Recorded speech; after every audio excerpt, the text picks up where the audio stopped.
तो हेलो मेरे जी छल्लों, क्या हाल चाल।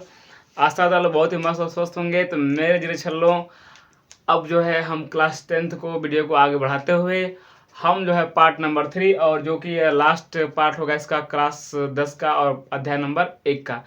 इस पार्ट में होता है हम अध्याय नंबर कंप्लीट कर लेंगे हम लोग, ठीक है। तो मेरे जी छल्लों, हमने जो है पिछले वीडियो में जो होता है हमने उपचयन अपचयन को कवर किया था।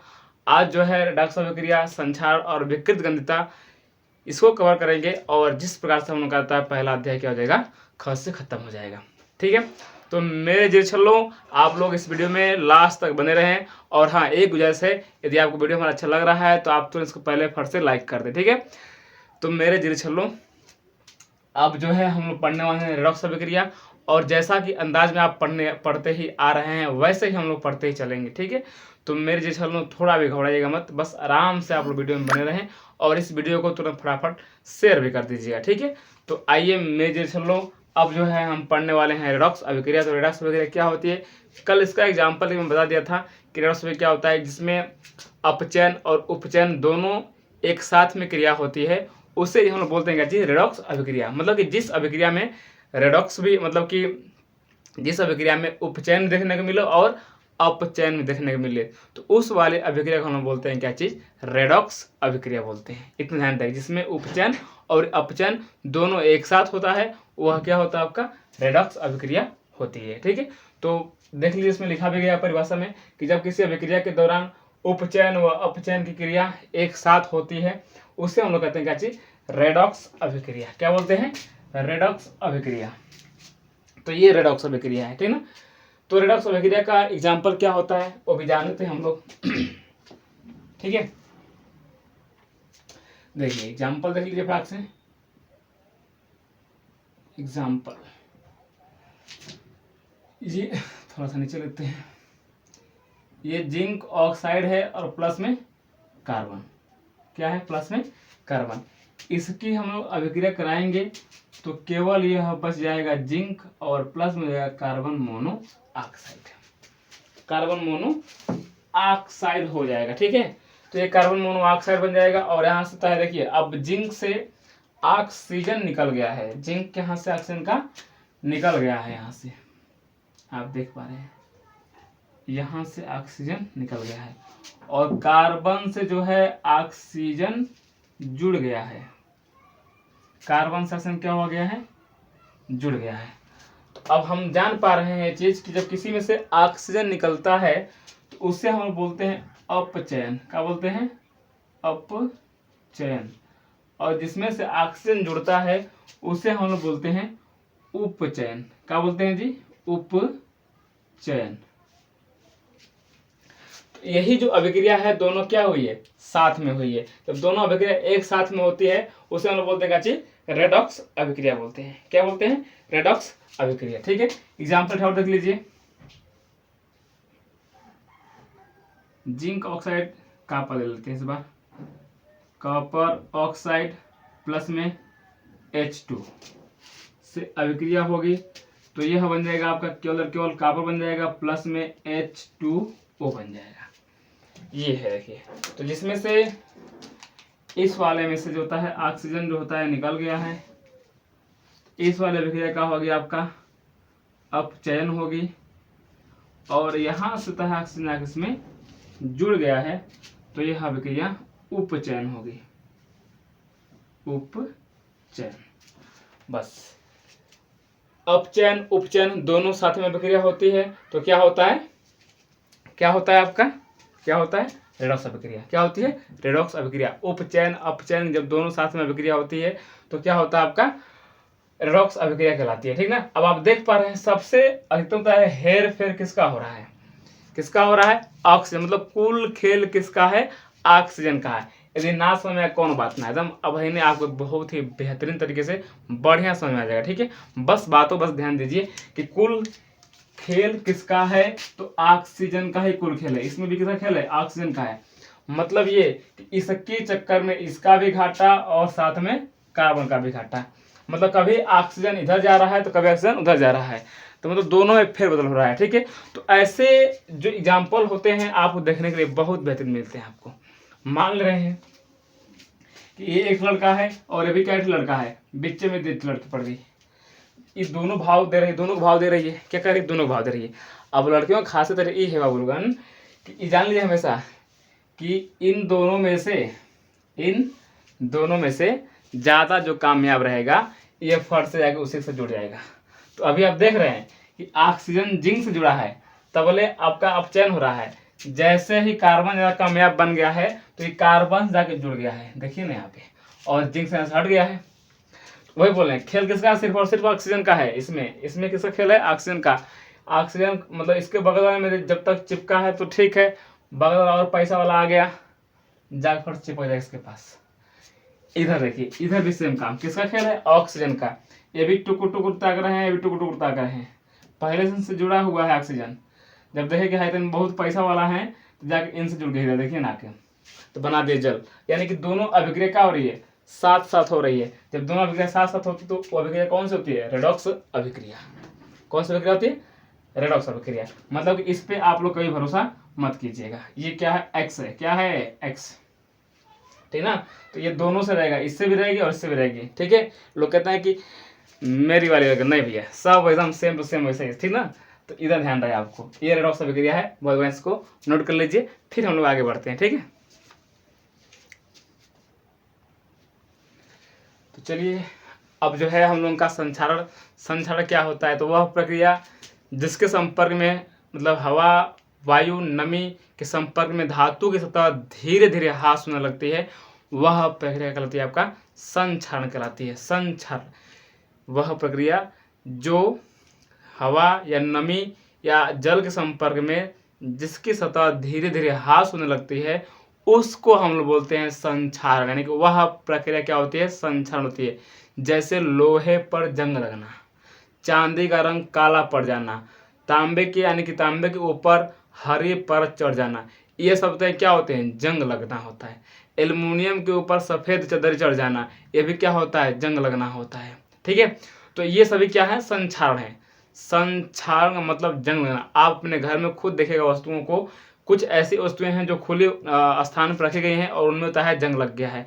चाहे आपका वो जंगला हो, बर्जा हो, जितने भी लोहा का बना है उसमें जंग लगा है आपके, ठीक है। तो इसको आप लोग ध्यान दीजिएगा कि यदि जंग लगा है तो वह किस विधि से लगा है, संक्षारण से। किससे लगा है, संक्षारण से। तो इसे संक्षारण कहते हैं। यानी कौन भी वस्तु है जिसकी सतह क्या होती है, धीरे धीरे ह्रास होने लगती है, तो वह क्या होता है, संक्षारण वस्तु हो चुकी है। आप देखे होंगे कितने भी लोहे जो होते हैं, छड़ होते हैं, वह मिट्टी में धसे होते हैं तो उनको बहुत दिन बाद हम लोग खोदते हैं तो उसमें लगता है बहुत सी पतला सा इसमें बच गया है पूरा, और बाकी जो है पूरी तरह से ह्रास हो चुका है, खत्म हो चुका है। कोई भी वस्तु रहे इसमें देखिएगा आप लोग, ठीक है। यदि हम लोग भी जमीन में अंदर चले जाएंगे तो हम लोग भी क्या हो जाएंगे, खत्म हो जाएंगे। धीरे धीरे धीरे धीरे हड्डियाँ बच जाएंगी, पूरी मांस होता है गल जाएंगे, हड्डियाँ बच जाएंगी, हड्डियाँ धीरे धीरे सब कुछ क्या हो जाएगा, धीरे धीरे खत्म हो जाएगा। तो ये हवा नमी संपर्क में आने पर वस्तुएं बहुत जल्दी खराब हो जाती हैं, ठीक है। तो इतना ध्यान रहे कि जो आप घर में वस्तु देख पा रहे हैं यदि उस पर जंग लग गया है तो वह उसका उदाहरण किसका हो सकता है, आपका संक्षारण। मतलब उसको बोलते हैं संक्षरित वस्तु हो चुकी है, मतलब खराब हो रही है धीरे धीरे वस्तु। उसी को सही नहीं करेंगे तो वस्तु धीरे धीरे पूरी क्या हो जाएगी, नष्ट हो जाएगी।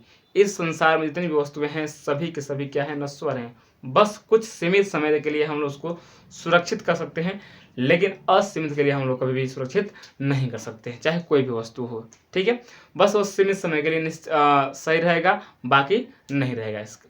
तो ये जितना भी आप देख पा रहे हैं वस्तु, जंग लगना, किसी चांदी पे काला पड़ना, फिर तांबे पे हरा परत चढ़ना, फिर एल्युमिनियम पे सफ़ेद परत चढ़ना, ये सभी के सभी क्या दिखाता है आपको, संक्षारण दिखाता है, ठीक है।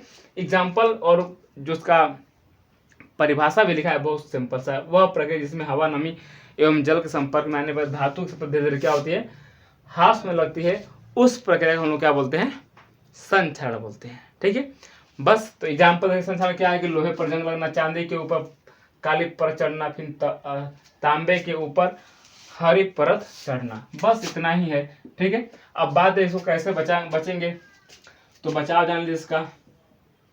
बचाव में नंबर 1 हो जाएगा आपका, धातु की सतह को कैसे बचाएंगे, धातु की सतह को पेंट करके, ठीक है। ये नंबर 2 हो गया, नंबर 1 हो गया। नंबर 2 जान लीजिए, धातु की सतह पर, धातु की सतह पर तेल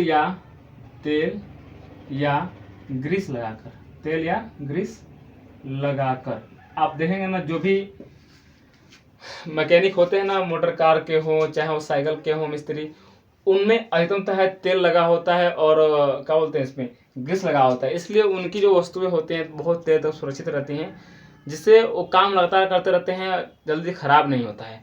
उसी में से किसी वस्तु को वो लोग बहुत ढेर दिन तक यूज करना छोड़ देंगे तो उसमें से यदि मान लीजिए कि यूज हमको नहीं करना है तो उसमें यदि तेल या ग्रीस लगा देंगे तो वह सुरक्षित रहेगा, लेकिन नहीं लगाएंगे तो वह सुरक्षित नहीं रह पाएगा, फिर उसमें जंग लग जाएगा।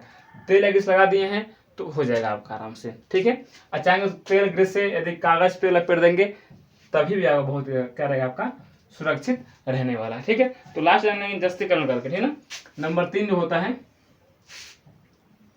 जस्तीकरण करके, जस्तीकरण करके, इस प्रकार से जो है हम वस्तुओं का कर सकते हैं, बचा सकते हैं, किससे, संक्षारण से।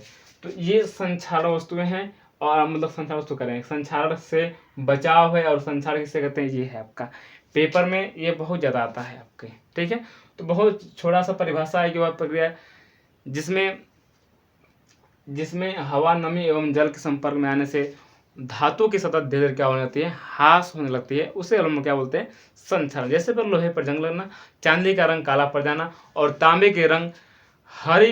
तांबे का जो रंग होता है वो हरा बन जाना, और जो एल्युमिनियम होता है उसका भी रंग क्या होता है, सफेद होता है। तो इसको कैसे हम लोग बचा सकते हैं, बस जान लीजिए कि धातु सतह को पेंट करके, आप देखेंगे अपने घर में जो जंगला खिड़की होगा उसको जरूर पेंट किया आता है, कोई भी रहे, चाहे गेट लगा हो लोहे का तो उसमें भी क्या होता है, पेंट किया गया होता है ताकि जल्दी से खराब न हो।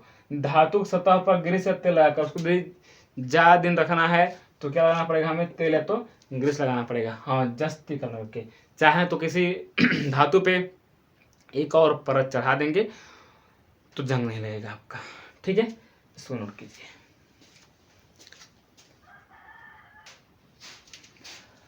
तो मेरे जो छल्लों, अब जो है हम लोगों की लास्ट स्टडी जो है क्या है, विकृत गंधिता। विकृत गंधिता उसका मतलब है कि अलग ही प्रकार से जो गंध मिले वही क्या है आपका, विकृत गंधिता। अब आप देख पाते हैं कि मतलब जानेंगे कैसे कि विकृत का जानेंगे कैसे क्या होता है। तो जान लीजिए कि विकृत गंधिता में होता है कि जो हमारे घर में भोजन जो बनता है वह अधिक देर तक रह जाए तो क्या होता है, खराब होता है। खराब होने के साथ साथ बहुत ही खतरनाक बदबू देता है, ठीक है ना। तो जब खतरनाक बदबू है तो वो खराब हो चुका है, जाहिर सी बात है, तो उससे हम लोग बोलते हैं क्या, विकृत गंधिता, ठीक है।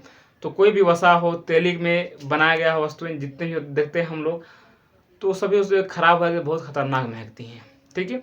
तो क्या करें ऐसा कि ऐसा ना मतलब कि बने भी और इसको बचाव भी किया जा सके। तो यदि आपके घर में पहले तो आपका यदि रेफ्रिजरेटर है यानी कि फ्रिज है, तो फ्रिज का इस्तेमाल करके हम लोग चाहें तो भोजन को कुछ देर तक सुरक्षित रख सकते हैं। चाहे तो जो खाने वाली चीज़, जो पैकिंग वाली वस्तुएं होती हैं, उसमें से ऑक्सीजन को निकालकर और जब हम नाइट्रोजन गैस को भर दें तभी होता है हमारा भोजन क्या हो सकता है, सुरक्षित रह सकता है, ठीक है। या तो एंटीऑक्सीडेंट का प्रयोग करके हम लोग चाहें तो भोजन को बचाव कर सकते हैं, ठीक है। तो यदि ये सब हम लोग चाहें तो भोजन का इस्तेमाल हम लोग इस्तेमाल कर सकते हैं बचाने के लिए इसका इस्तेमाल। अब बात यह है कि विकृत गंधिता को कैसे परिभाषित किया जाएगा उसको देख लेते हैं, ठीक है। बस जानिए कि भोजन में उपस्थित वसा व तेल का वायुजनित अपचयन जिससे उसका स्वाद एवं गंध बदलकर बदबूदार हो जाए, वो भोजन का इस प्रकार से खराब होना क्या होता है, विकृत गंधिता। आप इस पर ध्यान मत दीजिए, बस जानिए कि यदि घर में आपके भोजन खराब हो रहा है तो वह किस कारण हो रहा है, तो विकृत गंधिता का होता है। क्या होता है, विकृत गंधिता। आप देख पाते हैं कि उसमें जो गंध है वो भी खराब होता है, और जो क्या नाम है कि स्वाद है वो भी क्या होता है, खराब होता है। यानी स्वाद और गंध दोनों खराब है, मतलब क्या है, विकृत गंधिता है। कैसे बच सकते हैं इससे, तो देखिए वसा एवं तेलीय खाद्य पदार्थों में एंटीऑक्सीडेंट से बचाव किया जा सकता है। उसका यदि वसा और तेल में यदि हम एंटीऑक्सीडेंट डाल दें तो हमारा भोजन जो है जल्दी खराब नहीं होगा। नंबर 2 दिया कि खाद्य पदार्थों को पैकिंग करते समय बर्तन से ऑक्सीजन गैस को हटाकर नाइट्रोजन गैस को भरा जाए। आप जो पैकेट देखते हैं, जो भी पॉप्स वॉप्स आते हैं, उसमें ऑक्सीजन नहीं होता है, नाइट्रोजन भरा आता है। ठीक है। अगला है रेफ्रिजरेटर, मतलब कि फ्रिज। क्या चीज? फ्रिज। फ्रिज का प्रयोग करके, अभी गर्मी चल रहा है, इसमें फ्रिज का प्रयोग कीजिए, आप भोजन को देर तक सुरक्षित रख सकते हैं। लास्ट है कि खाद्य पदार्थों तथा पके हुए भोजन को सीधे सूर्य के संपर्क में रखें, से भोजन जल्दी खराब नहीं होता है। ठीक है। तो ये रहे आपका विकृत कंदिता। एक और ध्यान लीजिए कि अवकारक क्या होता है। क्या चीज? अवकारक। अवकारक जानिए अवकारक क्या होता है। ठीक है। तो अवकारक जो होता है ना, जो ऑक्सीजन को हटा दे, जो ऑक्सीजन को हटाने के लिए उत्तरदायी होता है ना, उत्तरदायी होता है, उसे हम लोग क्या कर सकते हैं? अवकारक। क्या चीज? अवकारक। ठीक है। उसे हम क्या बोलते हैं? अवकारक बोलते हैं। तो इतना बस ध्यान रहे आपका कि जो ऑक्सीजन को हटाने में उत्तरदायी होता है उसे हम क्या बोलते हैं? अवकारक बोलते हैं। इस प्रकार से हम लोगों का पहला अध्याय क्या हो गया है, खास खत्म हो गया है। तो मैं जी चलो इसी बाद में फटाफट वीडियो शेयर कर दीजिए और लाइक करना मत भूलिएगा और लास्ट में सब्सक्राइब जरूर करके जाइएगा। ठीक है। और साथ में बेल आइकन दबाइएगा ताकि होता है इसके बाद से हम लोग चढ़ाएंगे वीडियो तुरंत खट से पहुंचे आपसे, तुरंत टक टिपे तुरंत फट देख लें आप लोग। ठीक है। तो मैं जी चलो आशा था बहुत ही मस्त लगा होगा वीडियो हमारा। तो बस फिर मिलेंगे आप लोगों को अगले नेक्स्ट वीडियो में। ठीक है। तो धन्यवाद, बाय बाय।